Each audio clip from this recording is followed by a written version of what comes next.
Well, good afternoon, good morning for some who are still in jet lag. We've already discussed the Middle East twice. Yesterday with His Royal Highness Prince Turki Al Faisal, and at lunch with the debate between Joe Nye and Richard Haas. But we are returning to it this afternoon because of its, I would say, tragic centrality. If there were three words that characterize the new Middle East, I would say they are the following: fragmentation, with the risk of territorial explosion, which are already taking place in front of our eyes; radicalization, with its particularly sad religious connotation, spreading all over, and starting in Jerusalem, one would say, in symbolic terms. And probably the third term would be the expansion in geographic terms, as if the Middle East was no longer a geographic expression, but nearly a state of mind or an emotional reality, with young people from Europe to the United States converting to a certain radical vision of Islam, joining the fight in the Middle East under the impression that to kill means to exist, to become a martyr gives them a sense of identity.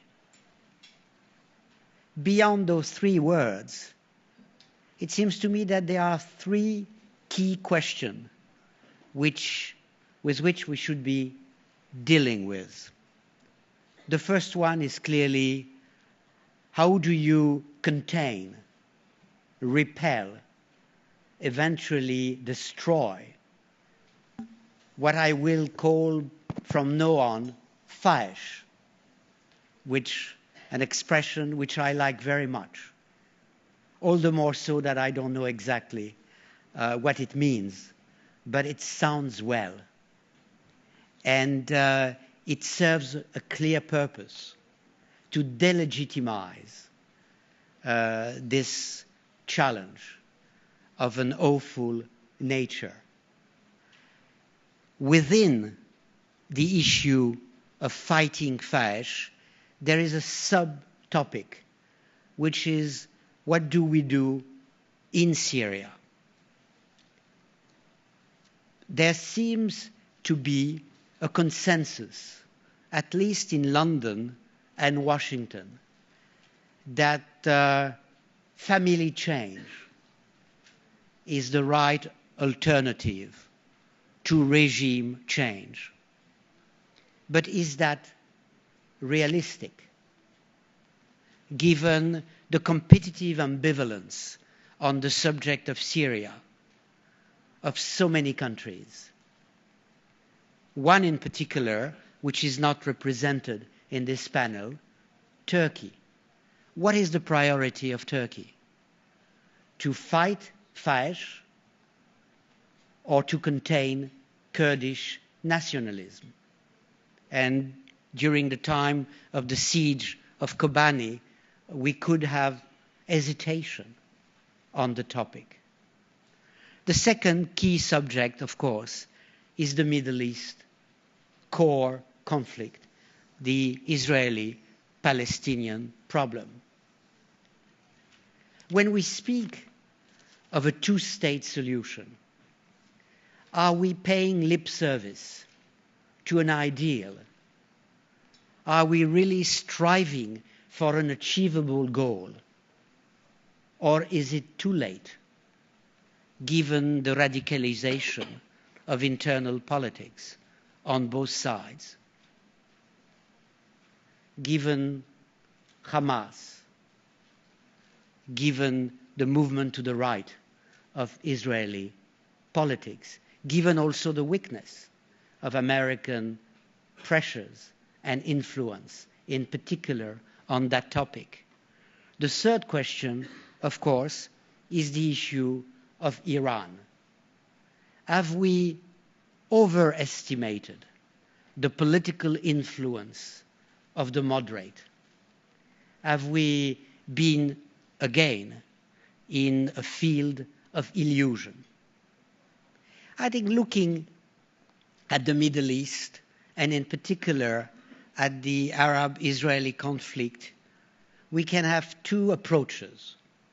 One would be following a Jewish tradition, a word called tikkun olam, which means to repair the world. The world has been broken. It is our responsibility to repair it. And there's no place better to start repairing it than in the Middle East. But there's also another tradition, which is to look at it as a Greek drama, a Greek tragedy, where the gods have decided to punish the man for their impudence and arrogance. And in fact, we are always hesitating between these two approaches. The wish to act upon the reality, or the despair leading to cynicism and passivity. Well, to deal with those issues of the Middle East today, we have 5 excellent speakers representing different approaches and positions. The first one will address us in French, and it is Hubert Védrine, former French foreign minister and one of the best analysts of world politics. Hubert, it's all yours. Thank you. So I will speak in French. Everybody has its machine. Je vais faire 7 observations, mais qui sont toutes brèves. En 8 minutes. Voilà. Premièrement, ce n'est pas parce que nous sommes devant une situation terrible qu'il faut oublier les turbulences et les problèmes au Moyen-Orient depuis 50 ans, 70 ans, voire même depuis un siècle. Donc ne raisonnons pas ici comme si brusquement il y avait des problèmes extrêmement graves dans un Moyen-Orient paisible. Ce n'est pas le cas. Il faut garder la vision historique. Deuxièmement, il faut avoir en tête une toile de fond, à mon avis interne à l'islam. D'abord, ce qui me semble être une lutte historique en une toute petite minorité fondamentaliste, extrémiste, et une toute petite minorité moderniste pour l'influence décisive. Ça colore tout. Et en plus, ce que tout le monde a à l'esprit maintenant, et qui s'est réveillé, c'est-à-dire l'antagonisme sunnite-chiite, qui s'est réveillé parce qu'il y a eu des processus de désagrégation.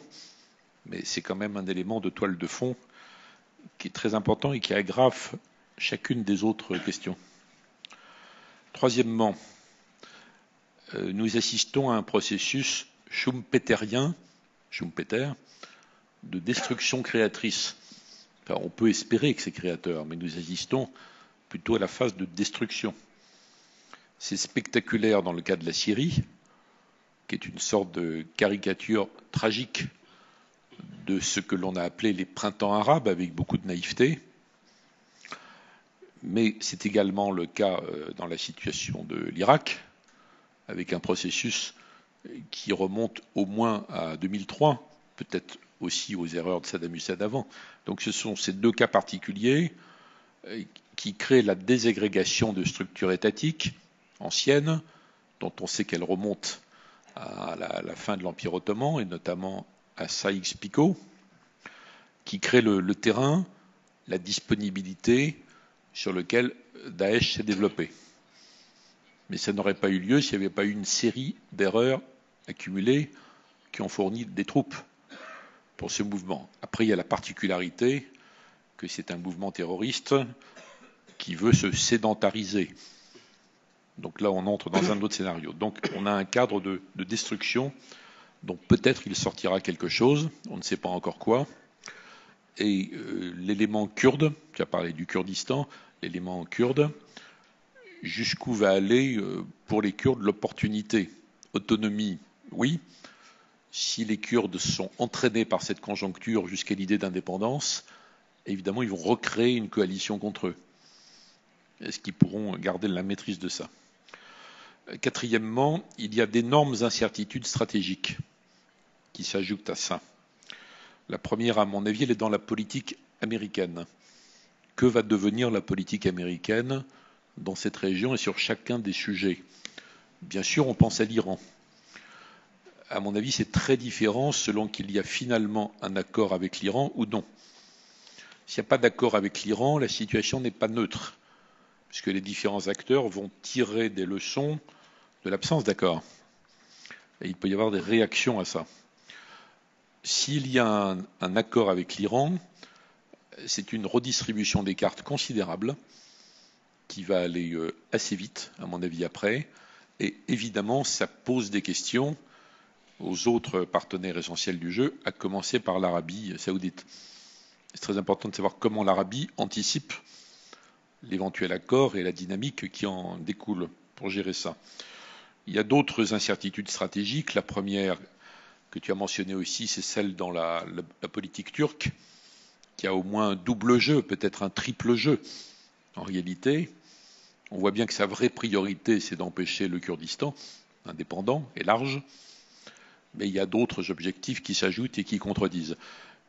Une autre incertitude stratégique, c'est l'évolution en Israël.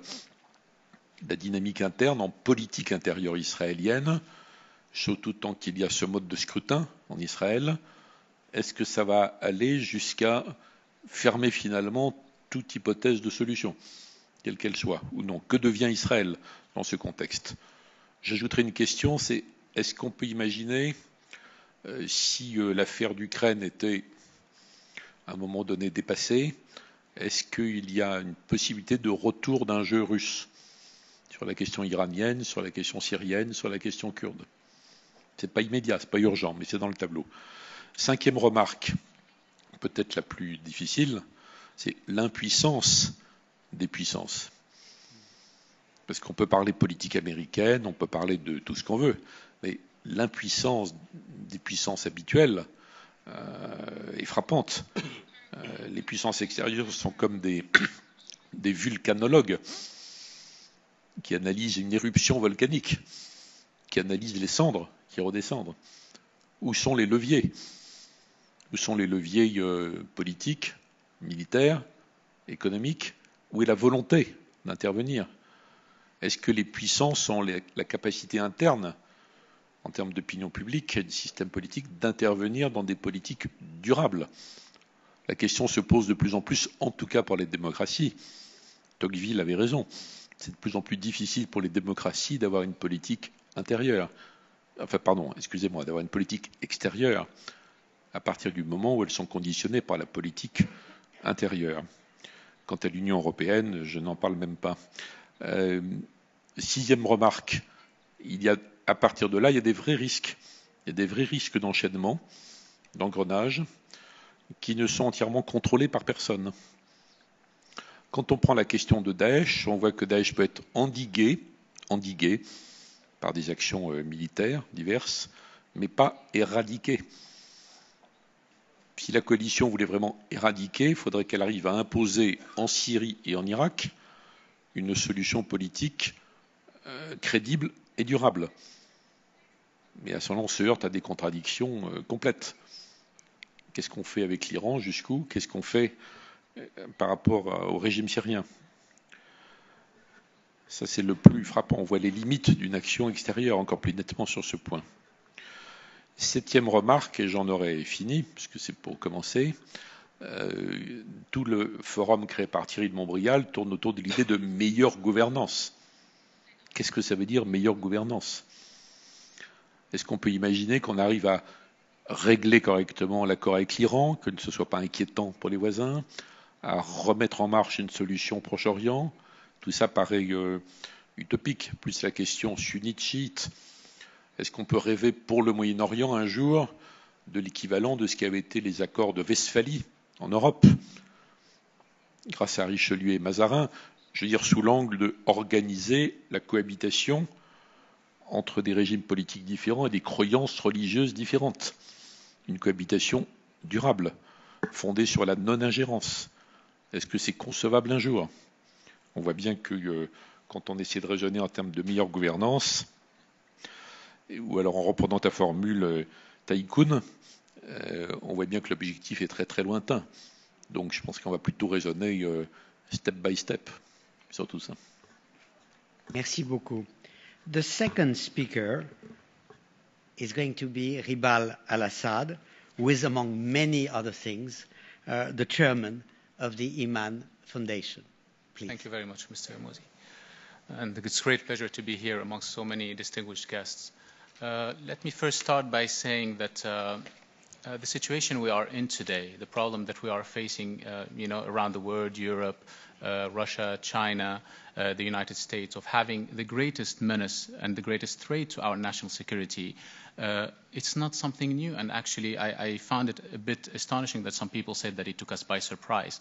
It hasn't taken us by surprise because we have been, me myself, I have warned for the past 3.5 years, our organization did, that if we continue on allowing our allies in the region to promote sectarian hatred and sectarian divide, this is what's going to happen. Unfortunately, in my country, for example, let's start saying about Syria, which led to actually this whole mess that we are in today. In Syria, we went on backing an opposition that was mainly, Islamist in nature, without taking, into regards that there are minorities in Syria. Everybody wanted change in Syria. Everybody wanted democratic change in Syria. Everybody wanted to live as we are living in Europe and in the Occident, in the West. But unfortunately, we did not want to go backward to Sharia law and such, Islamist rhetoric that has been going on lately. In Iraq, same as in Syria. We have seen the rise of the Islamic State, which has started in 2006, but it has came to Syria because there was a certain atmosphere that allowed it to prosper, that allowed it to grow, because there was money coming in from certain country, there was support, there was television channels who were set up and purposely to encourage and to incite sectarian hatred, violence, and killing.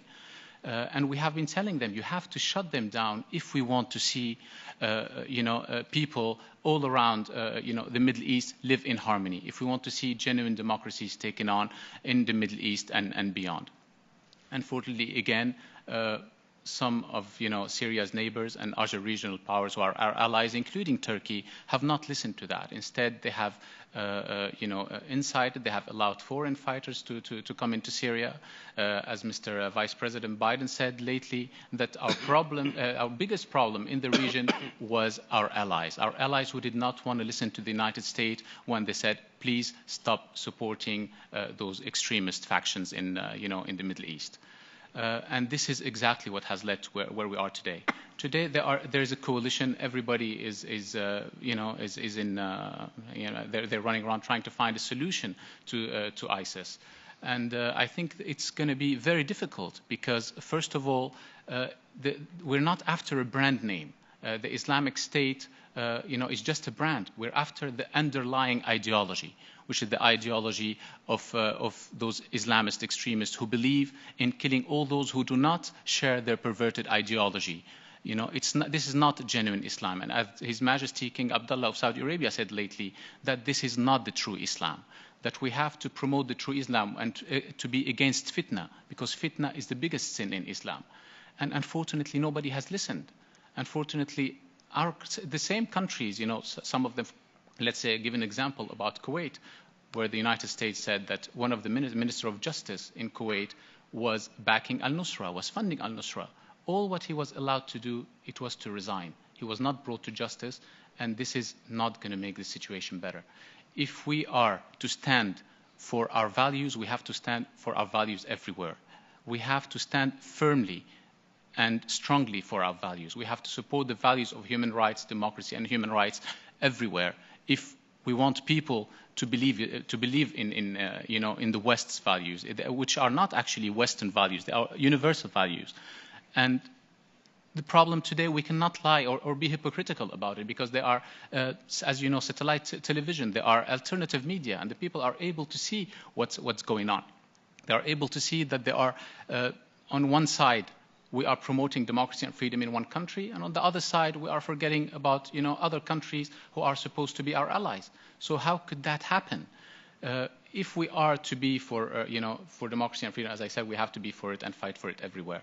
And on the question of Turkey, yesterday I heard His Royal Highness speaking about Turkey, and Turkey could have a solution. I don't think that Turkey could have a solution, because let me first speak as a Syrian and then as an Arab. As a Syrian, Turkey, as much as as Israel or Iran, are countries who are occupiers. For Syrians, we learned that in our school books, in the curriculum, that Turkey occupies a great part of Syrian territory, which is much larger than the Golan Heights, actually. As same as Iran, who occupies Ahwaz, and Israel, the Golan Heights. So there cannot be a difference between an occupier and another occupier. Not because one is from that religion or the other. An occupier is the same, and we have to treat them the same way. Also, Turkey, under Mr. Prime Minister, President, Erdogan, has had a creeping policy of Islamization. They have backed, as we have seen, the Muslim Brotherhood. They have backed them in Egypt. They have backed them in Syria, and they have backed other factions such as Al-Nusra. And we lately saw in the town of Kobani that they found themselves in a very difficult situation. It was either they defend the Kurds, and they would find themselves into a conflict with those, IS, Islamic State, or Al-Nusra, and other groups, similar groups, which they have helped and supported to infiltrate into Syria, or they would fight or they would fight the Kurds, or they would allow for the Islamic State to attack the Kurds, and they would have had problem with over 20 million Kurds in Turkey. And we have seen that an attack came on the Kurds from Kobani, from inside Turkey, from the Islamic State, which shows again that Turkey has been backing strongly those Islamist groups, and Turkey needs to change. If these are our allies, they have to understand that the world has changed. If they are allies, they have to support our values. If they are allies, they cannot be sponsoring terrorism. This is the most important thing. How could you be my ally, or how could you differentiate between countries who sponsor terrorism when you talk about Iran and then you allow countries, for example, as Turkey? And as I told you, many people, including, as I said, Mr. Vice President Biden, and others, have pointed the finger at countries that are allies in the region who have been supporting terrorism. And unfortunately, if this does not change, we're going to find ourselves as the former deputy head of the CIA said, Mr. Michael Morell, before he left a year ago, he said that today those Islamist groups in Syria, he said that not this August, the August before that, have become the greatest threat to our national security, greater than the threat of Iran and North Korea, which people should have understood in the region. That means we should start talking to Iran. Because if they are greatest threat, it's not only those groups on the ground, it's who is behind them, who is backing them, who is supporting them, who is funding them, who is inciting on this religion, on this sectarian divide. Unfortunately, when we had someone like Sheikh Yusuf al-Qaradawi, who incited last year on killing, he said, I'm calling on all Sunnis to go and kill Shias and Alawites in the Middle East, and all Sunnis who could carry an arm should go do that. Well, this is not exactly calling a democratic change in Syria or Iraq or any other country. And unfortunately, we have the Grand Mufti of Saudi Arabia who came out and welcomed the, Mr. Qaradawi's speech. Thank you very much. Thank you very much. The third speaker is going to be Meir Shetrit, an old friend of the WPC, a seasoned and experienced Israeli political figure, member of the Knesset for a very long number of years, who has occupied many ministerial functions. Mayor Chetril. Thank you. Good afternoon. I'm glad to be here, and I think the issue is very, very important and very interesting to listen to all my colleagues. Every one of them is an excellent possibility, really, to change views. Matter of fact, the Middle East is quite in chaos. We have many countries without any connection to Israel that are going apart.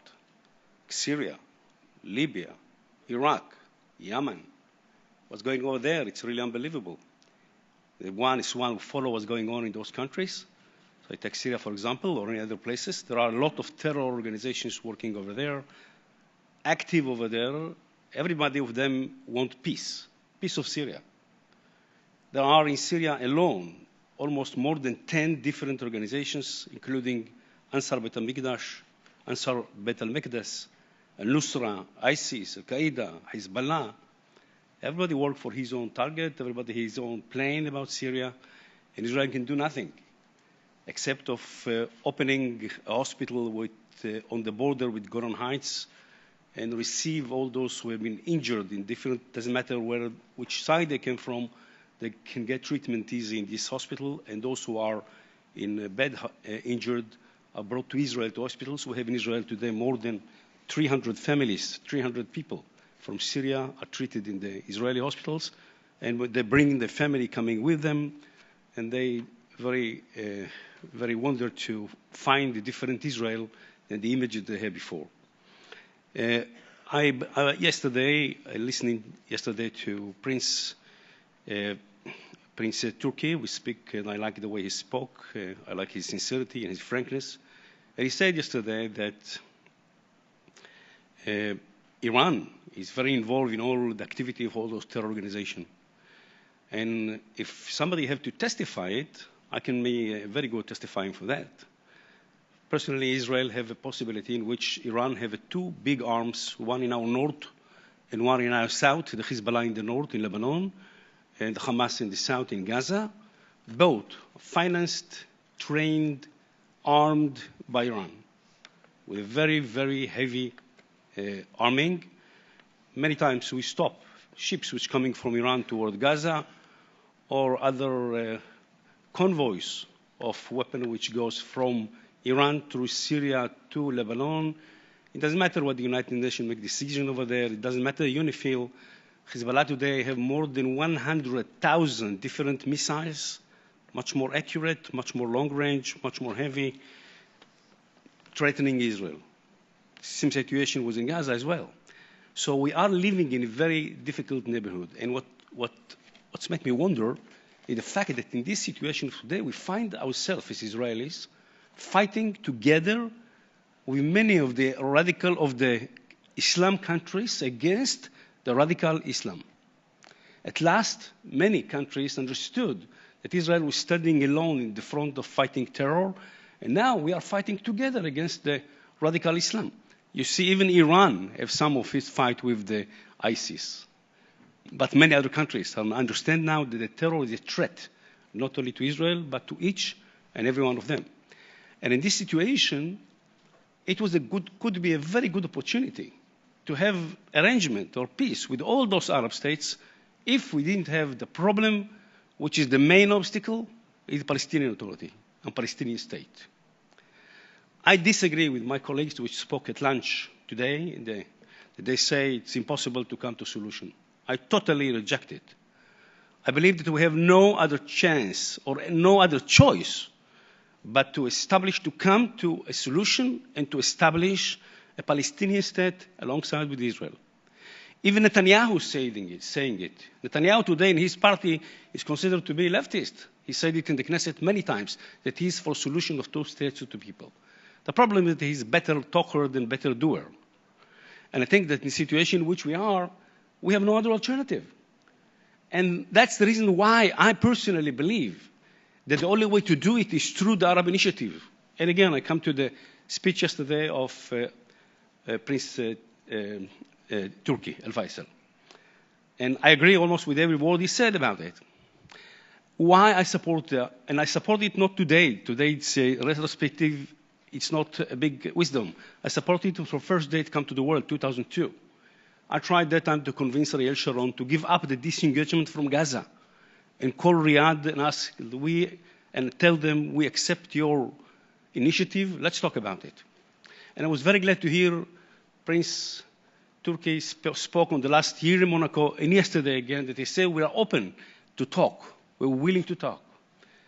And really, I think Saudi, which made this initiative, came with a very, in my opinion, genius way how to solve the problem. They're not offering only a peace with Palestinians. They say, if you go back to 67 borders with a swap, I said that, in my opinion, there was no Arab leader in the Arab League which believes that Israel could go literally to 67 borders. But all of them, in my opinion, will agree to swap. I said it in 2002, and I'm glad that it became true. And the second thing, they said, you find agreeable, justified solution to the Palestinian refugees. I'm quoting from the Arab Initiative. And agreeable means that Israel had to agree. Which means, again, I don't believe that there is any Arab leader which believes that Israel will accept Arab refugees or Palestinian refugees into the green line of Israel. But we have no problem. They will come to live in the Palestinian states if they want to and be compensated. So, and why I supportive so much with the Arab Initiative, why I think it's the best solution. Because why to make peace? Why to pay the same price anyway, just for peace with Palestinians, if we can have with the same price, peace with 57 Islam countries and full normalization, and that will be the end of the conflict. Again, I'm quoting from the Arab Initiative. Secondly, this is the only way to guarantee the existence of that peace. Because if we have a peace and normalization with all the Islam and Arabic states, who will break it? Nobody will break it in that situation. That's also the way to bring the Hamas again under the authority of the Palestinian Authority. Why? Because they cannot stay alone. If they stay alone and don't give a damn about all the Arab countries and Islam countries, we will treat them like an enemy. So from all those reasons, this is the best way to go. And I believe that it could be done only if Prime Minister of Israel will raise the glove and call Riyadh and say, let's talk about this initiative. That's what I believe. That's what I would do. And I believe that we can arrive to peace with all the Arab states within a year, 1 year, if there is a will. I'm sorry to say that our partners are not easy partners. Palestinians never miss an opportunity to miss an opportunity. Arafat missed the opportunity with Barak and Clinton. Abu Mazen missed the opportunity with Olmert, which signed an agreement with him. He asked for a few days, he never came back. I'm going to finish, just one more minute, as a citizen of the area. And they're also creating a very big obstacles on the way. Sometimes I have the feeling that maybe the Palestinians don't want really to be a state. For them, it's the best situation. They don't have to bear the responsibility going in the state. Today, they are in the center of the eye of the world. We are considered to be the bad guys. Even it's not true. It's not the situation really. Palestinians living very well under the authority of Israel. And all the rumors are not really rumors. And I listened yesterday to Prince Talal. We said that the Minister of Housing in Washington said that maybe we don't need a Palestinian state. Maybe we should annex the area. You know, he represents in the maximum 3 members of the Knesset. He's the very, very right wing of the political rainbow in Israel. It's like the Hamas say he wants to wipe Israel. Iran say they want to wipe Israel. We have no intention to go anywhere. We are there to stay. And the Palestinians are there to stay. I believe that these talks should be done between us and the Arab world. Thank you very much. It should be done, one more minute, I'm sorry. It should be done on personal level, on the way that we understand, we have to understand the Arab culture. We have to do it with respect. We have to create trust between the sides. Otherwise, we arrive nowhere. And I'm sorry to say that Americans, which taking the responsibility to mediate between Israel and Palestinians, understand nothing in Arabs. They're doing all the possible mistakes everywhere, and sometimes creating damages. The last agreement with John Kerry, he was talking one way to the Palestinians and another way to the Israelis without talking to each other. I asked in the Knesset, how can you make peace with someone you don't meet? Netanyahu never met Abu Mazen during all the process. I don't believe it's possible to make peace with anyone without meeting him. I believe that to make peace with someone, I have to know him very easy, very warmly, very close. And that could be done in our area. Therefore, I believe that Israel should negotiate by itself and invite the United States and Russia and Europe to participate and support the process. But we should do it ourselves, and I believe that could be done. Now, last but not least, we are in election now because of that reason. Netanyahu decided to spread up the Knesset. We're going to election. And we are trying now to create a front of central left parties in order to replace this right-wing government. If that will happen, it will be a total change in the attitude. And I hope it will happen. Thank you. Thank you. The fourth speaker is Sergei Karaganov, honorary chairman of the Presidium of the Non-Governmental Council on Foreign and Defense Policy of Russia, and a very old friend of mine. Sergei, you have the floor. Thank you very much. First of all, Russians are known to be brutal and straightforward. And short. Yes, and I must say that everybody, and sincere. And that means that nobody has said that before, but I want to start with the words of admiration towards Teddy. He manages it again. It's impossible, but he is managing it again. Thank you.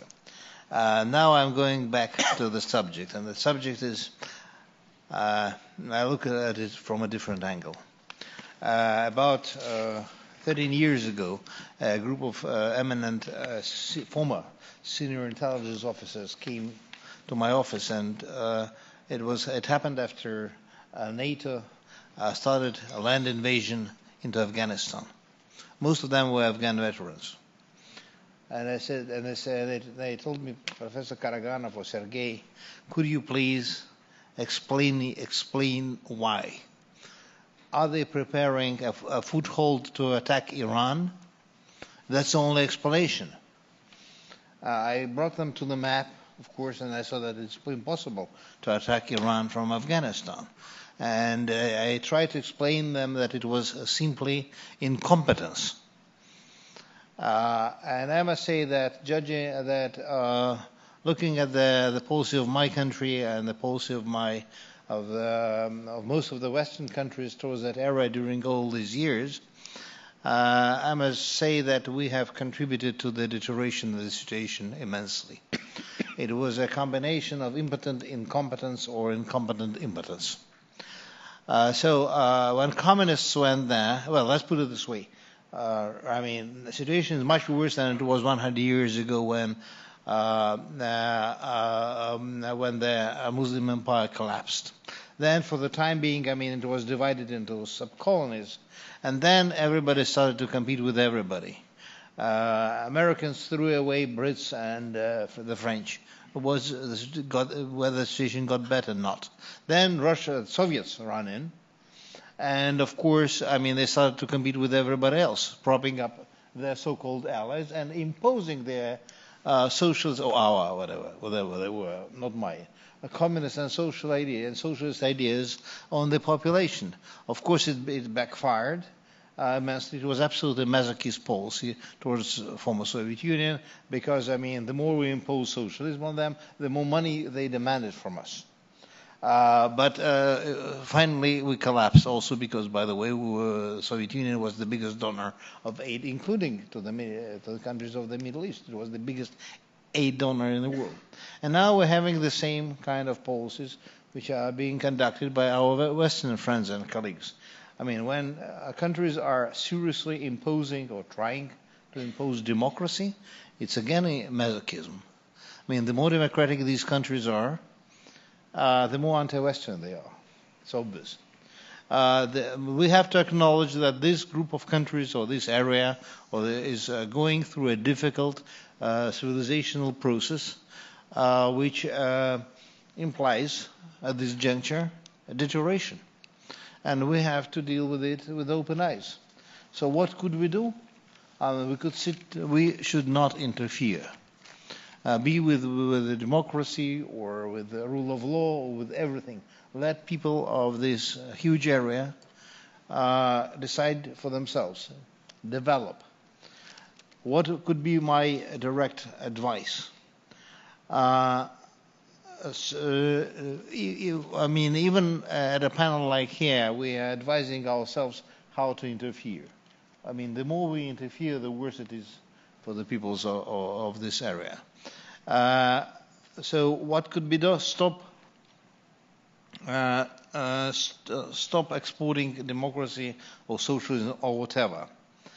Stop, by the way, and stop ostracizing Iraq. I'm sorry, Israel. It is the only beacon of stability there, and we see more and more of ostracizing of Israel. I mean, I'm not too sweet, because the other part of it, I mean, the other beacon of stability in that area which we should at least not undermine is, of course, Iran. It is the most civilized and the most sophisticated country in the area. Instead of that, we have been for almost 30 years undermining Iran, which could have been, by the way, the island of stability in the area.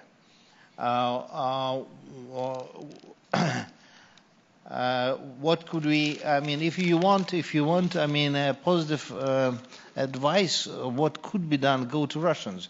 We did achieve 2 operations which were largely successful in an area like that. But it was Tajikistan and Chechnya. But it was very on the margins, and it is only Russians which could do that, because we are able to sacrifice indiscriminately our lives and treasure. Other than that, I mean, do not interfere. So help where you can, mostly in humanitarian ways. Close borders to terrorists. Help those areas with developmental aid which are close to your borders, and I'm talking now to Europeans, so to curtail immigration. Suppress the negative elements in your own societies, or else, I mean, they will suppress you, and I'm speaking about the growing radicalization of the immigration which you have committed. Then wait, and maybe in 50 years things will get it better. But if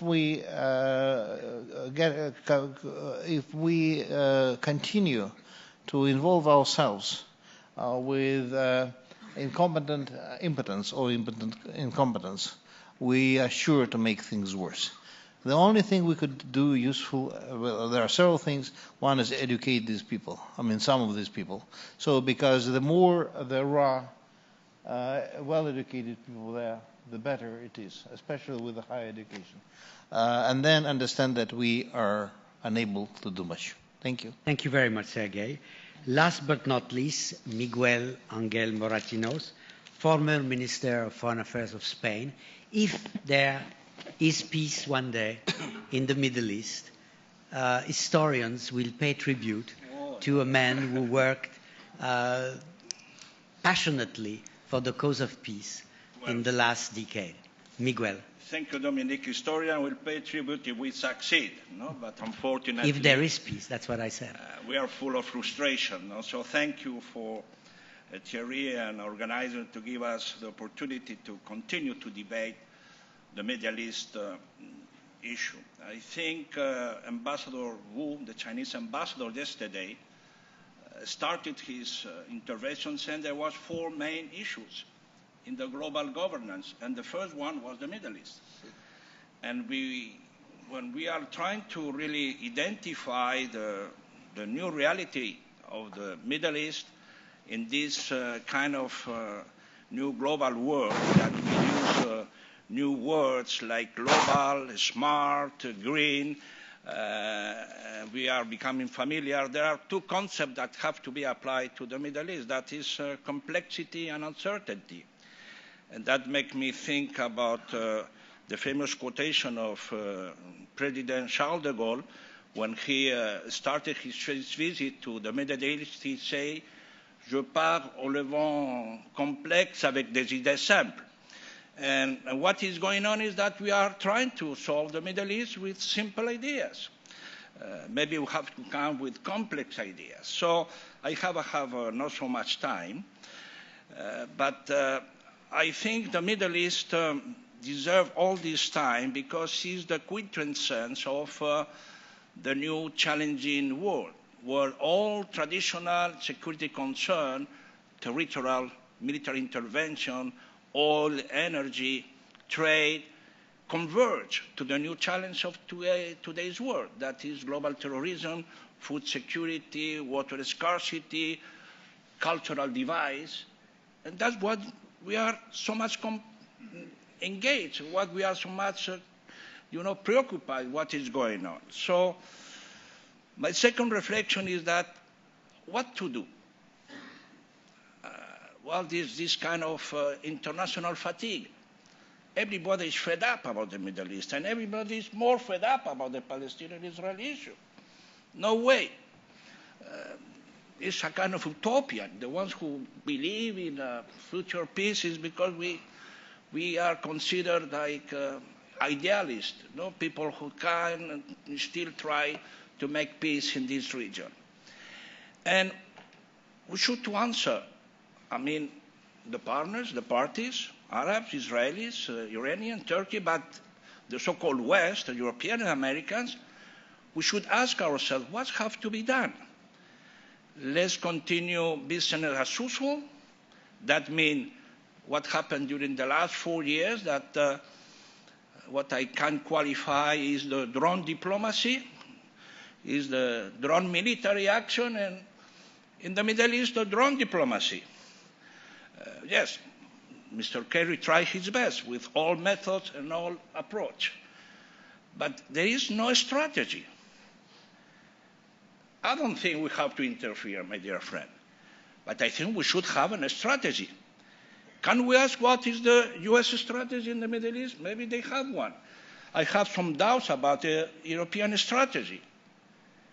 Should we have a strategy not to be all the time in a defensive way? Starting with Syria, then later on we come with thrust, then we come with how we are going to stabilize Iraq, all on the defensive. And the naughty guys, the worst of the worst, as Prince Faisal said, they are advancing. Look what was the Middle East 10 years ago, or even 5 years ago, and how is today. Worse and worse. So, my dear friend, we have to do something. Not to interfere, but we have to do something in order to stop and to really try to make a better future for the region and for all of us. So I have two main proposals. Number one, as His Highness Prince Faisal said, number one priority, my dear Mayor, Israeli-Palestinian issue. It's not because I've been involved in the Palestinian issue for many years. It's because it's the core heart of the stability of the Middle East. And one of the reasons of destabilization, of fanatism, of radicalism is because the people in the region, they will not continue to accept this double standard and this sense of frustration of not having the two-state solution to be a reality. So how we are going to move for the two-state solution?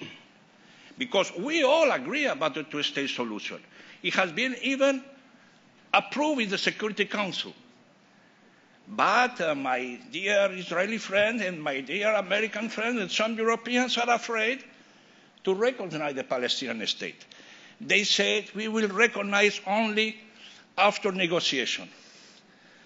My dear Mayor, when Ben-Gurion, the 14th of May, 1948, have the courage, the vision, to decide to create the State of Israel and wrote a letter to the UN, you negotiate with Palestinians to have your state? So why we make the statehood of Palestinian a condition for negotiation? But that is the logical. But we are in the Middle East and everything is illogical. So, okay, let's go to the illogical. Let's go to negotiate with Israel. But Israel has not been ready to negotiate the last years. So let the international community, at least the European Union, my dear Hubert, for once, take an initiative. And I think this movement of recognition of Palestinian state should be not just for the sake of recognition, have to be a diplomatic instrument. Have to be an instrument that will mobilize the US, that could later on negotiate with the parties, and the Europeans to push with the Arab Peace Initiative the double recognition process, as I call, to recognize Israel by the Islamic and Arab countries, and Israel and the Europeans and the Americans to recognize the Palestinian state. If we put a framework and we put a deadline, Mayor, if you win the election, maybe that will not be necessary. But imagine that Netanyahu and his coalition won the election. What we are going to do? To say no more hope. No, we have to make some pressure. So we'll put in 2 years or 1 year and a half, if nothing happens, there is no serious negotiation, we, international community, have said two-state solution, we recognize the Palestinian state. Why not? Will be two entities negotiating the dispute, the differences at the level of states, not at level of an entity and a state. So that should be the first priority. The second, and you have 1 very minute short, for your yes, second priority. is about Iran. I think has been a big misunderstanding about Iran. We all agree that is our adversary, or whatever you want to do, with the one who are complicating our life. Well, in the most difficult time of the Cold War, when the United States and the Soviet Union decide to engage. So my vision is that to be, during the last 10 years, trying to get only nuclear negotiation with Iran is a big mistake. Because in the meantime, you said, Mayor, we have Iran in Gaza, we have Iran in Lebanon, we have Iran in Iraq, we have Iran in France, we have Iran everywhere. So we don't get any commitment on nuclear ability, and we have Iran everywhere. So let's put some containment and some engagement with the Iranian in a much broader sense. So I'm not saying that they should not continue negotiation on the nuclear issue, but only to focus on nuclear issue that will give Iran the capacity, as is happening, to expand their influence and their role in the whole region. Thank you very much, Miguel. Well, food for thought. Let me start with the observation made by Hubert Védrine in his presentation. What is the meaning of better governance in the Middle East? 60 years ago, Egypt was on the eve of a revolution, but in a much better state than South Korea, which was coming out of a war. And the last 60 years have seen an extremely different transformation of Asia on the one hand and of the Middle East on the other.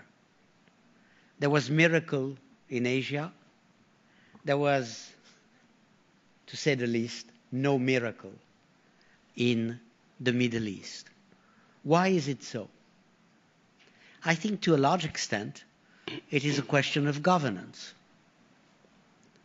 And not only of international context, not only of other consideration. The Arab Spring, whatever that means, was based on the frustration of some significant segment of the population towards not necessarily the inexistence of democracy, but the absence of the rule of law and the betrayal of what is called human rights policies. So somewhere this is a question that has to be addressed. When you rightly denounced the radicalization, the fanaticism of Daesh, there is also what is called state terror. It has been said yesterday by the Prince that the majority of the 200,000 people that died in Syria had been killed by their own regime. I will not enter into figures, but this is part of the reality of the region, which we must face. So somewhere I would say that better governance in the Middle East means the same thing than better governance in Asia or better governance in Africa.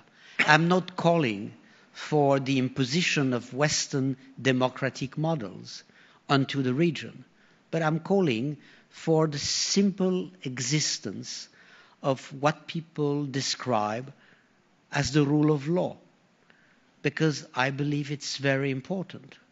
Second point, because I want to challenge Sergei, I agree fully, maybe, with your vision that the last thing we should do is to interfere in the region. But I'm not sure Russia has applied that policy to itself. I see great involvement of Russia in the region for a very long period of time. So are you speaking as an intellectual denouncing your country as well as the rest?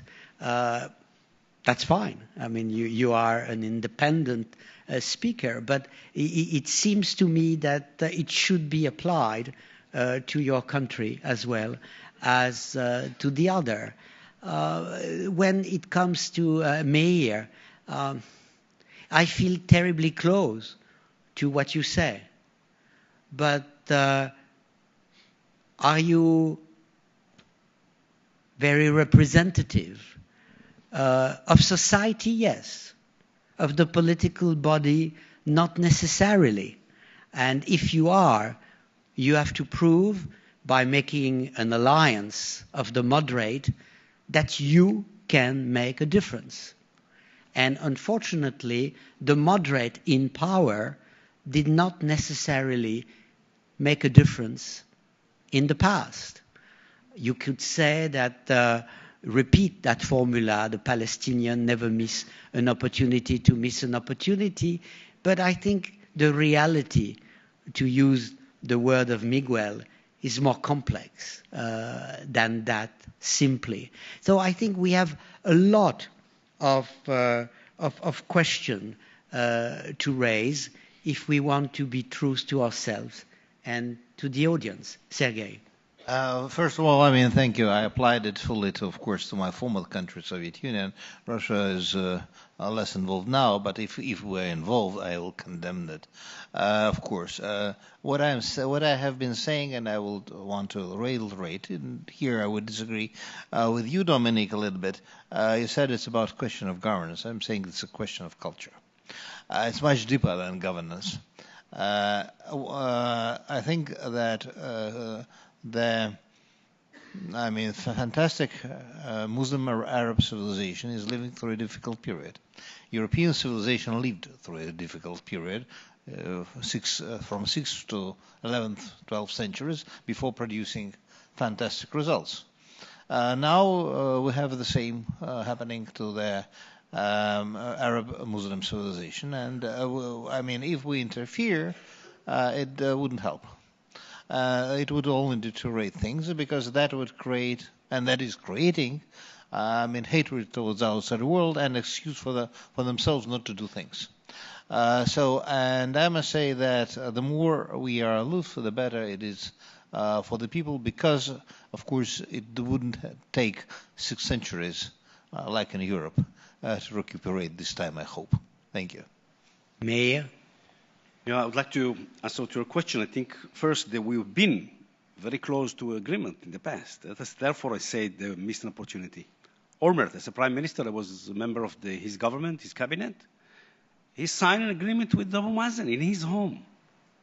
And Abu Mazen asked for a few days more and never come. An agreement that Abu Mazen accepted, which means he suggested almost everything possible to suggest. 95% of West Bank, something like 4% of swap, all Gaza Strip, East Jerusalem, and he refused.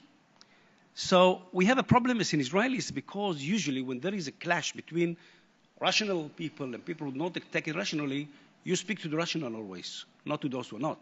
Nobody tried to speak to Daesh today. And matter of fact, I'm sorry to say that I don't understand the world. Daesh is maybe a group of 17,000 people. I think if the world was serious about really taking care of Daesh in Syria, which they don't touch them at all, they can really kill their own sources of money. They can, in one or few attacks, they can kill all their sources of money. That they're taking oil production from Syria and selling the oil in 50% to different countries. That's crazy to leave such an organization to be a threat and to put fear in the hearts of people. They're not that big, but the world is very hesitating to interfere. Yes, you should interfere. There are places in which you cannot stay aside and say we're doing nothing. I think the world should be interfere. And if you're asking me, yesterday, Thierry de Montier said that he wants some provocation questions. So I have one. I think that we should making an ice break. Look, we had peace with Egypt, and thanks God that we have that peace since 1979. No soldiers, both sides, no one soldier dead on the borders. We have peace with Jordan, and we live with them very nicely. I wish that we can make peace with Saudi, with Arab Saudi. First, because if Arab Saudi will sign peace with Israel, it will be a big sign that they will be really part, they could be our big bear behind us, Prince Talal.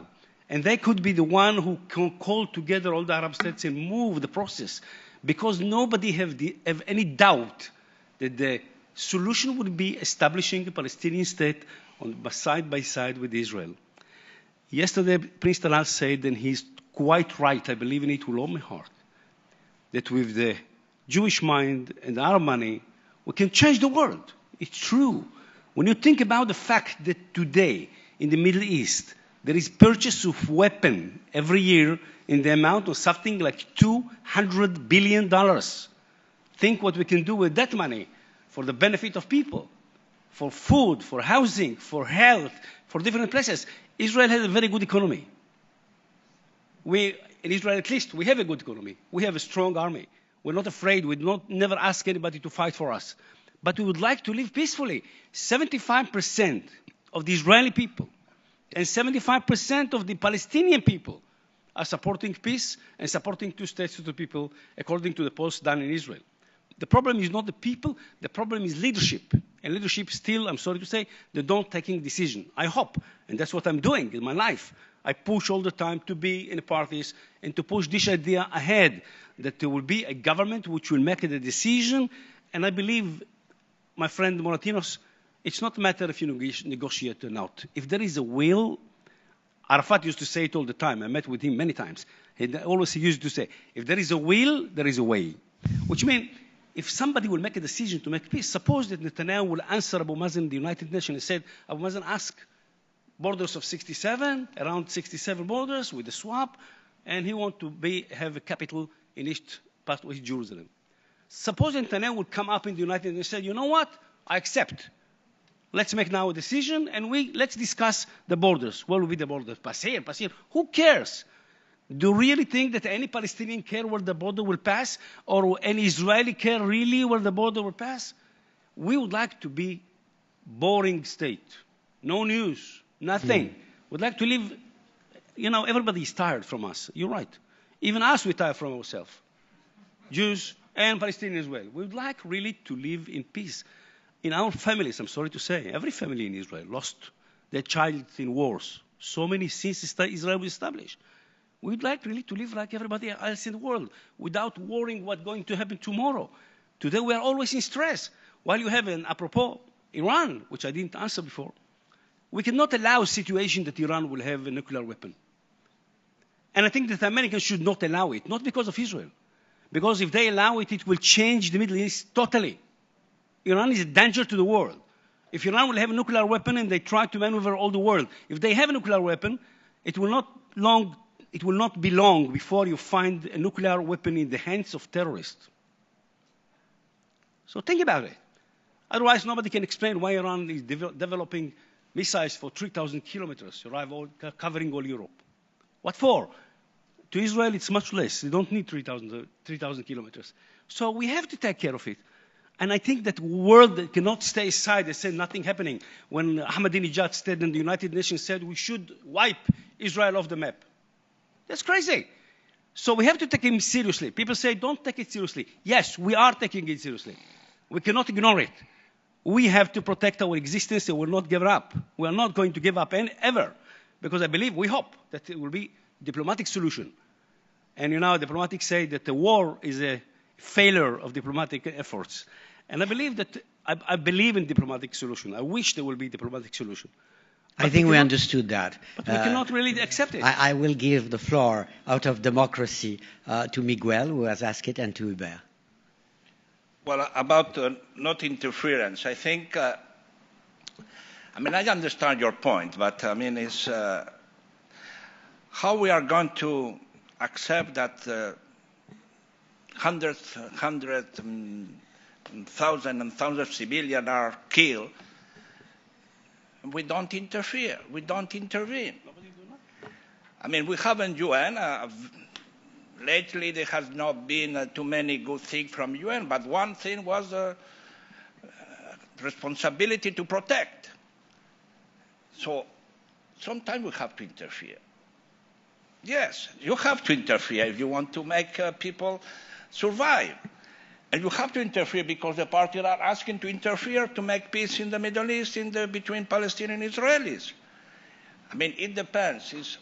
If we will have a long discussion about interference, of course, bad interference that produce bad results.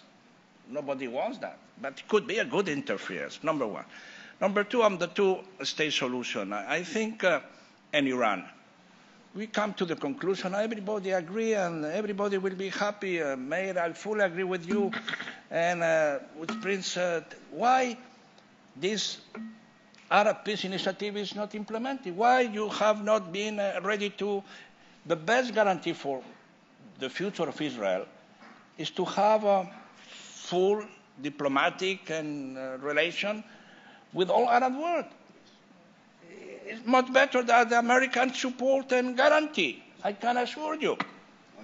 So the only thing you have to do is to find a solution with the Palestinians in your way. And we, international community, we have to accompany your final discussion. Everything we know by heart. I know what you told me about Olmert. I know. And I support your position because I know how was the negotiation. So what is needed now is finally to go to this final political decision to negotiate. And can be done. And then you will have a much better reaction. Instead of fighting terror alone, instead of fighting the coalition alone, you will fight all together. And that will protect the future of the two-state solution in the region. Thank you. Hubert? What is the question? No, I wanted a solution for you. I didn't want a question, I wanted an answer. On what? Non, j'ai cru que tu levais la main C'est sur la démocratie, c'est sur le Proche-Orient, c'est sur quoi? Au fond, j'ai prolongé ta question sur la meilleure gouvernance. Tu es d'accord ou pas avec le fait que la meilleure gouvernance doit s'appliquer de la même manière dans toutes les parties du monde, parce que les mêmes choses sont demandées par les citoyens où qu'ils vivent, de manière fondamentale. Quand j'ai parlé de meilleure gouvernance dans l'exposé, d'abord c'est le thème général du forum, de la conférence, et j'en parlais de façon régionale. En fait, c'est l'espérance utopique de voir un jour les différentes puissances du Moyen-Orient s'accorder sur une gestion plus rationnelle et raisonnable des différences et des désaccords. Bon, c'est une utopie. Toi, tu en as parlé sur le plan interne. Et là, je suis d'accord. Tous les peuples du monde aspirent à être mieux gouvernés de façon plus honnête, que les droits de l'homme soient respectés.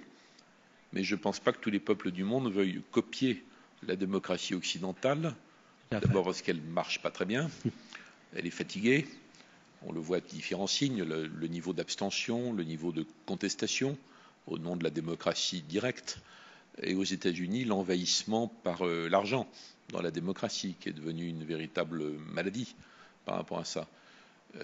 Donc je pense que les peuples partout dans le monde, y compris dans le monde arabe, aspirent à ça, mais ils ne veulent pas que ce soit fait par le biais de l'ingérence. Et je pense que l'ingérence occidentale est au bout du rouleau, en français, au bout du rouleau, en fait. On peut soutenir, on peut encourager, on peut saluer, mais on ne peut pas se substituer au mouvement interne des peuples. Ça, c'est sur les droits de l'homme.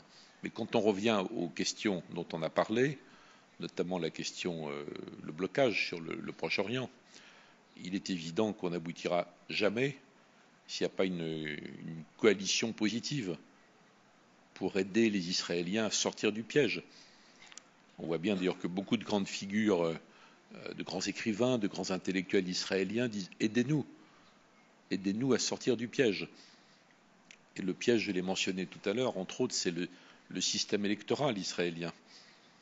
C'est impossible en Israël, même s'il y a un camp de la paix virtuel qui est à la fois courageux, majoritaire, mais qui n'est pas organisé politiquement, qui n'a pas de parti, qui n'a pas de leader.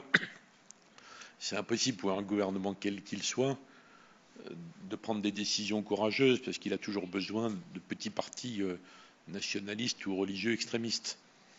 Donc ça ne peut être que une coalition des amis d'Israël, à commencer par les États-Unis, qui aiderait les Israéliens qui le souhaitent à sortir du piège. Après, il faudrait gérer une sorte de chaos palestinien qui durerait un certain temps, qu'on a créé volontairement d'ailleurs, mais qui durerait un certain temps. Mais chaque fois qu'on répond à nos questions, on voit qu'on met en avant des objectifs formidables, presque impossibles à atteindre. Bon, il ne faut pas se décourager. Par exemple, dans l'affaire de moi, j'ai trouvé très bien que des assemblées, des parlements en Europe adoptent le texte sur la Palestine. Mais on sait très bien que ça n'a pas de conséquences pratiques. J'ai trouvé très bien que la France parle d'une conférence. Bon, mais il faut un processus. Ça ne peut pas être une conférence comme ça. Alors, on va parler de la conférence avec le futur gouvernement israélien, qui va être encore pire que celui-là. Ça paraît perdu. Sauf si on parle à Israël, sauf si on parle aux gens, à l'opinion. Donc je pense qu'il y a des ressorts qui n'ont pas été assez exploités jusqu'à maintenant. Il y a énormément de personnalités en Israël qui veulent aller dans ce sens. Il y a énormément de gens dans le monde musulman, arabes et musulmans, qui veulent combattre l'extrémisme et le terrorisme, qui veulent combattre l'interprétation folle de l'islam. Donc c'est des forces énormes qui se lèvent et qui sont des leviers qu'il ne faut pas négliger. Il ne faut pas qu'on raisonne uniquement en termes de gouvernement. Yes, but the negative forces have a passionate will to destroy whatever process Yes, but can they are not occur. alone. Whereas the peaceful forces, the moderate forces, are, for the moment, divided and hesitant. And peace will come as a sacrifice for both parts.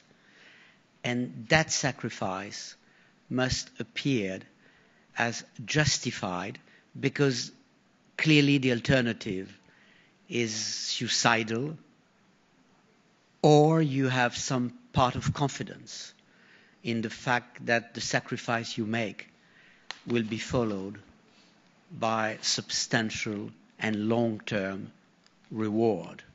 And for the moment, you have not found the key to unlock that difficult and tangled negative process. We have a little less than 25 minutes, so the debate is open. I see the disturbing factor. Riyad.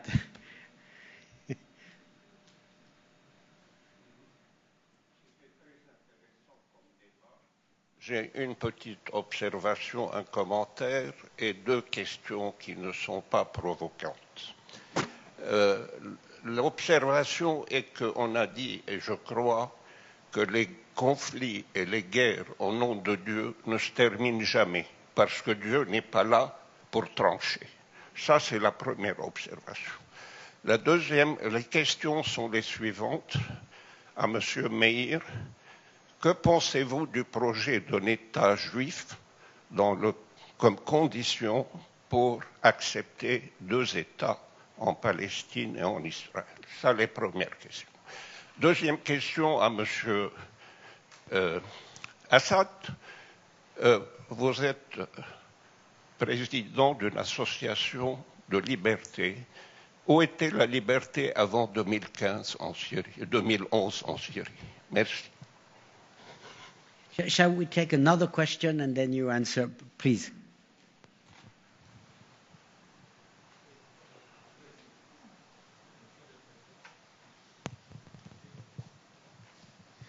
It was a fascinating discussion on the Middle East, and it was touched upon yesterday and in some of the other panels. But the one place that we simply haven't mentioned, which is a place very close to the part of the world where I come from, which is the Balkans and Southern Europe, is Libya. And that's a place which is in hardly a good shape, and there is an element of responsibility when it comes to international community as to what led to the situation that we have right now in that country, with vast repercussions for stability of wider African region and the greater Middle East. So there is very, very little interest in the face of Fahesh, in the face of the more imminent threats and challenges. But we talked about a number of things that we might try, and the Israeli-Palestinian issue was one, and there is going to be there is not going to be a deal with Iran. That would be transformational for better or for worse. But this place is in clear need of assistance and support. As I said, there was an element of external responsibility for the situation that we have right now. There was an acquiescence on behalf of those who have not intervened directly. I'm referring to Russia. So we're all kind of responsible as a family of nation for this situation there. Is there anything that can be done, and whose leadership could it be this time? Not from behind, but from the front. So Meir, Ribal, and Miguel. Yeah. All right. About two state to two people, I think all what I said in this panel was that I'm supporting it with all my heart, and I'm not the only one. And, sometimes when people ask what we can do that we haven't done, I'm going to say something provocative maybe, but maybe time has arrived that the United States would really to be involved in solution of the situation. Maybe they should force an agreement on both sides. Maybe the agreement, the sides cannot negotiate and come to an agreement. And maybe they can make their own plan, come with it, and force Israel and the Palestinians say, that's the agreement, you have to accept it. It could be a good excuse to both sides to say we have no choice, neither the Israelis or the Palestinians. But in a better way, I believe that they could at least do something more constructive, call all the Arab League countries to Washington with the Palestinians and with the Israelis, and put them together in Camp David or wherever needed until they come to conclusion. That will change the world. And I think that the only way to do it is really through the Arab Initiative. Now, why no one? Why did you ask why no one pick it up? And I'm telling you now, again, I'm discovering it. I spent hours with every prime minister since 2002, tried to convince them to go that way and to call Riyadh and said, we accept the initiative as a basis, let's talk about it. And I'm sorry to say, I failed. I sit with every prime minister since 2002, everyone. And I know them personally, some of them I have been minister in their governments, with some not, but I have a good relationship with each and every, including Netanyahu. And I try to put every element to explain why and have failed. Well, I answer myself, why? Why I'm failing? Why cannot they see what I'm seeing? My answer is that, in my opinion, the Israeli administration, the Israeli prime ministers would like very much first to satisfy the American administration. And therefore, they prefer to go to that direction, to bilateral negotiation, moderate by Americans, and I said it's a big mistake. As I said before, Americans are not the ones who can solve the problem by negotiation. It's not the way. Maybe they can do it by forcing it. In 1956, when Israel, together with France and England, occupied all Sinai, President of the United States gave an order to Israel to get out of there, or Ben Gurion at that time. It took a few days and we were out. So I think maybe they cannot overcome, as my friend said before. Maybe because of the situation, political situation in Israel, as far as we don't have a central left government, maybe we cannot overcome the political difficulties in Israel and make a decision, even if there will be prime minister which will agree to go that way. So maybe time will come, maybe, to really to force it, to come with an agreement which will be done on a bona fide by the Americans trying to take in consideration the both sides and make an agreement, say that's the way you should go, and have the agreement of Russia and China and Europe, and come, if all the world come to those guys, and guys, you are drunk, they will have to go to sleep. Thank you. Ribal. Yes, thank you very much, Mr. Riyad. But I didn't really understand, your question, because we all know that there was no democracy and freedom in Syria, and that's why the reason that the people of Syria has risen against the government, actually. But their demands at the beginning, we all understand that they were for freedom and genuine democracy, and not something that, not to exchange the dictatorship for theocracy. Unfortunately, a lot of people, again, in the region did not want genuine democracy to go on in Syria, because that would threaten their own countries, and have funded, and sent groups who do not, who do certainly not want to see any democracies in the Middle East, and certainly not in Syria. We have suffered, myself personally, my family, we have suffered a lot from the regime, even though they're our family, so I could imagine how the Syrian people have suffered also. But that doesn't mean that we have to react with grudges. It's not, you cannot build democracy and freedom based on grudges. We have to be able to build for a country like Syria and Lebanon, as you are yourself from Lebanon. We are a beautiful mosaic of people in these countries, and the only way to protect this beautiful mosaic is to have a genuine democracy. Mr. Hubert Védrine said earlier that democracies in the Middle East cannot, in Europe, cannot be maybe replicated in the Middle East. Well, maybe, but it needs a process. The process needs to start somewhere. We cannot, it's something that has to be transitional. Nobody said that you're going to get it tomorrow. It has to be transitional, peaceful. If it doesn't get, it's certainly not going to be built over the bodies of 200,000 people who have died. And by the way, 200,000, yes, they were died because the regime, because of the regime was responsible, but not because the regime killed them. 80,000% of them were killed by the Islamists and the rebels and others who, and they are part of the security forces and the military. So we cannot just, they are not only black and white here. You said 18 or 80? 80,000. 80,000 are members actually of the security forces and the military. And, minorities have suffered a lot. So what about those minorities who also wanted? Does anyone believe that minorities in Syria don't want democracy? Does anyone believe that a Christian or an Alawite or a Druze or a Shia or Kurds doesn't want a genuine democracy in Syria? Of course they do. But they do not want to see, as His Royal Highness said yesterday, there are video on YouTube and other social media, and people are seeing what's going on, are seeing that people are killing Christian people, they are killing Alawites, they are killing other minorities just to belong for a certain sect or religion. They are killing Kurds, they are killing whoever does not share their perverted ideology. And this is the big problem. And this is why we cannot let it's like I always say the same thing. We cannot let, if your two children are fighting, you cannot leave them in a room and tell them, well, guys, resolve your issues and I'll come back an hour later to, and see how it goes, because they're going to kill each other. And this is the same thing. People in the Middle East are not ready. They have no experience. It took Europe, it took the West hundreds of years to get to the democracy where we are today. So it's going to take also the Middle East a lot longer. But we have been there. The West has been there. There has been also sectarian wars. So we know how to help them so that they don't have to go down that road. We have to help them through education, investing in a lot into education. Because on the other side, there's another torrent that's investing in Islamic extremism, and they are spending a lot of money. What are we doing to counter that? There are billions of dollars on satellite TVs, on internet websites, on social media and others.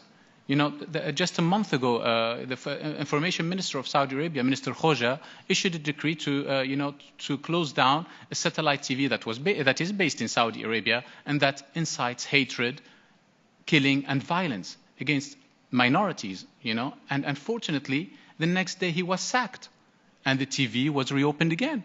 This shows again that there is also a problem in Saudi Arabia.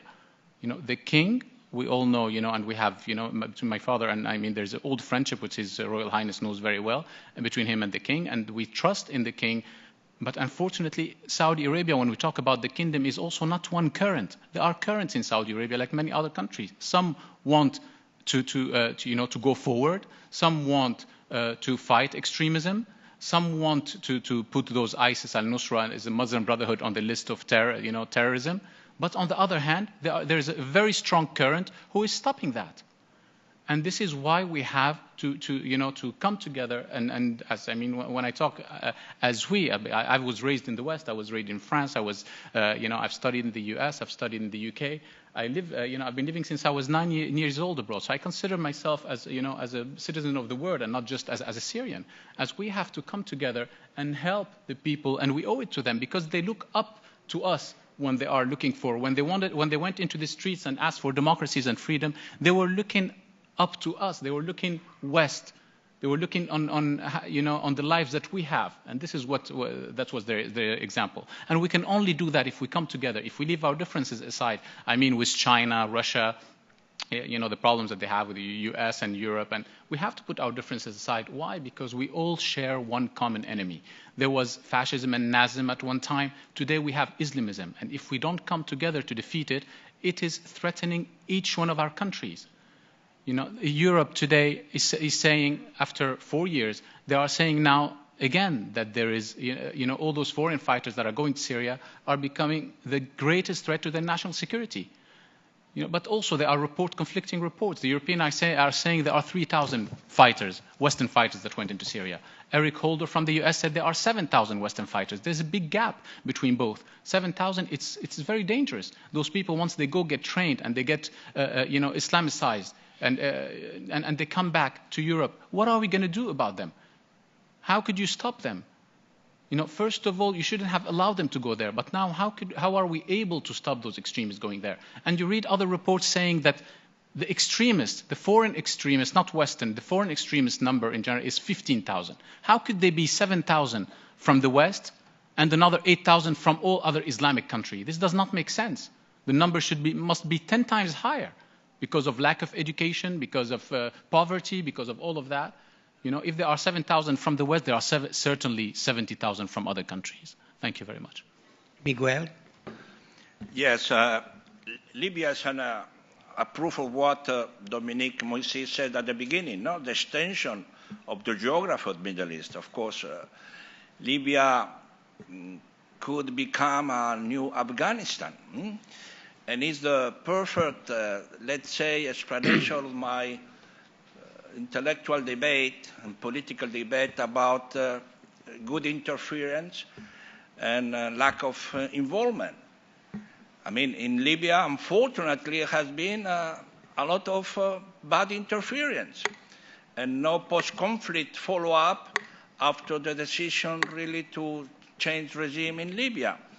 And today, has been just in Tunisia recently, the Prime Minister was telling me very clearly that what they need is first, no interference sending arms and weaponry to both sides, and involvement in order to promote dialogue between the two sides. So either we take it seriously and we help the involvement of UN, my compatriot Bernardino Leon and others that are trying to help, or we Europeans, all the region, but we Europeans, we will have in front of us a new Afghanistan. So it should be taken extremely serious. Thank you. We have time for another last round of questions.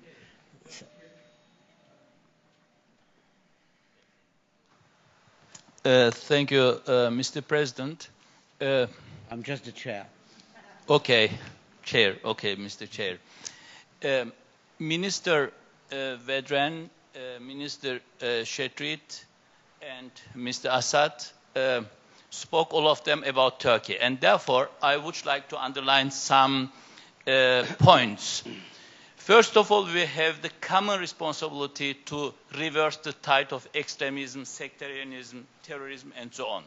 And the saying of our prophet is "Efshu selame beynekum." Shalom, peace. Selam, peace.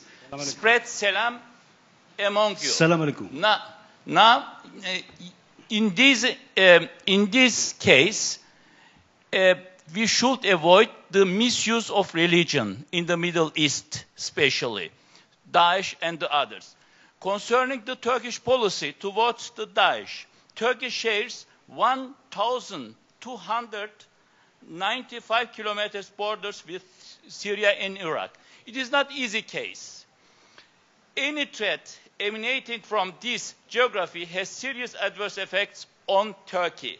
After the Syria crisis started, Daesh acts added more fuel to this, to the fire.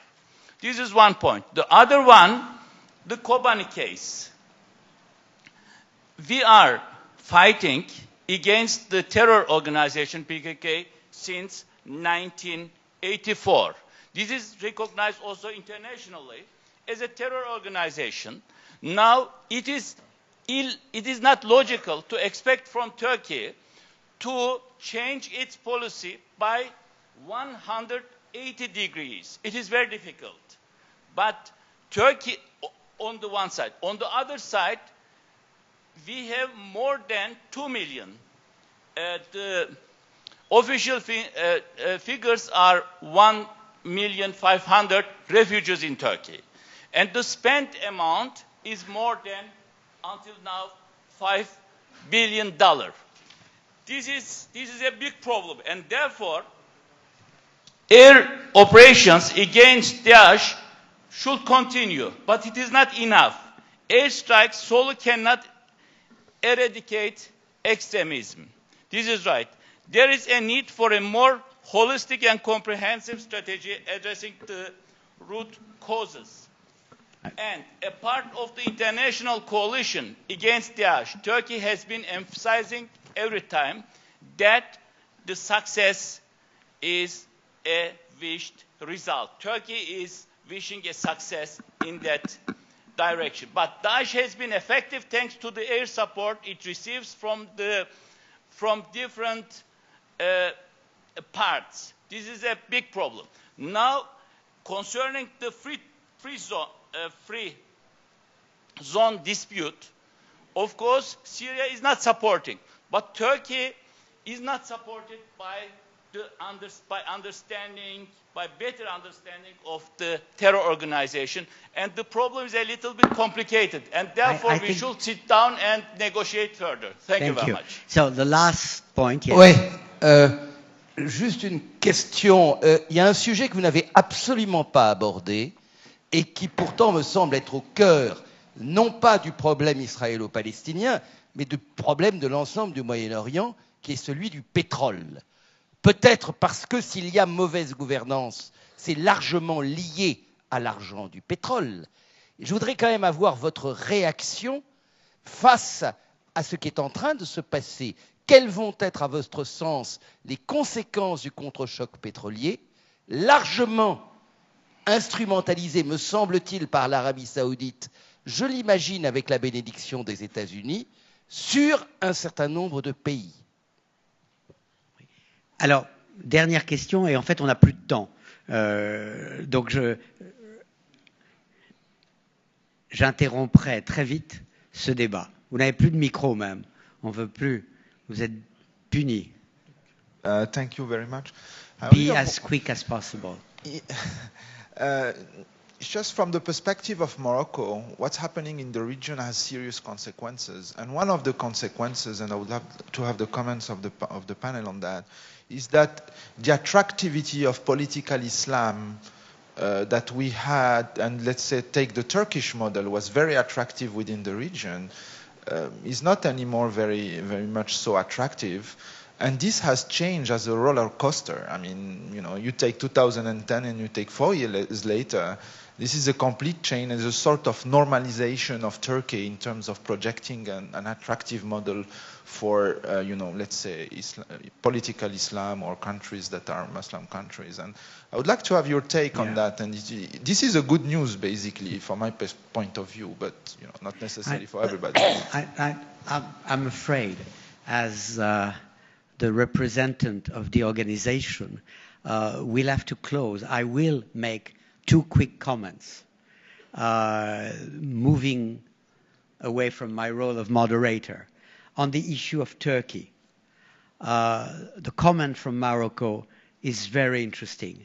I have been amongst those in Europe advocating as early as the 1980s for the entrance of Turkey in the European Union. So I can't be suspicious. You can't blame me, but I don't recognize the Turkey I was supporting 30 years ago.